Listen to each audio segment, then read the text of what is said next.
He made kids laugh by day and buried them by night. This is Killer Krunch and the grotesque double life of John Wayne Gacy, the Killer Clown. John Wayne Gacy looked like any regular guy, a family man, a community leader, a small business owner. He even dabbled in local politics, shaking hands and grinning in front of cameras. But behind that smile, something rotten festered. Born in Chicago in 1942, Gacy grew up under the shadow of an alcoholic father, abusive, distant, and convinced his son was weak. Desperate for the approval, Gacy played the role of the good son. He went on to manage KFCs, he got married twice, and even started his own construction company. To most, he was a man on the rise, but Gacy had a secret, and it lived just beneath his house. Gacy had an alter ego, Pogo, a self-made clown he performed as at children's hospitals and community events. Makeup, painted smile, big red nose. He called it charity, but it was something much darker. There's a saying among clowns, sharp angles in the makeup mean danger. Gacy's makeup, sharp, jagged, almost aggressive. People thought he was eccentric, but no one asked why a grown man was so drawn to teenage boys. No one looked too closely at the strange smells coming from the crawl space, and no one connected the missing boys to the man in the rainbow wig. Between 1972 and 1978, Gacy lured at least 33 young men and boys into his home. Most never left. He had a chilling routine, magic tricks, coercion, then torture, all while the world saw him as Pogo the Clown.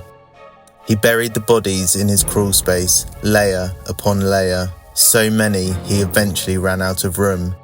In a harrowing act, Gacy would sometimes make his victims dig the hole themselves, not knowing it was their own graves they were digging. When investigators finally searched his home, the air was thick with decay. Police had to dig inch by inch through the dirt beneath his house, and each shovel of soil uncovered another name, another boy, another life that he had stolen. Gacy was caught because he got careless, and once police connected the dots, his house of horrors came crumbling down. Gacy was arrested in December 1978. He confessed almost immediately, describing the murders like they were chores he got tired of doing.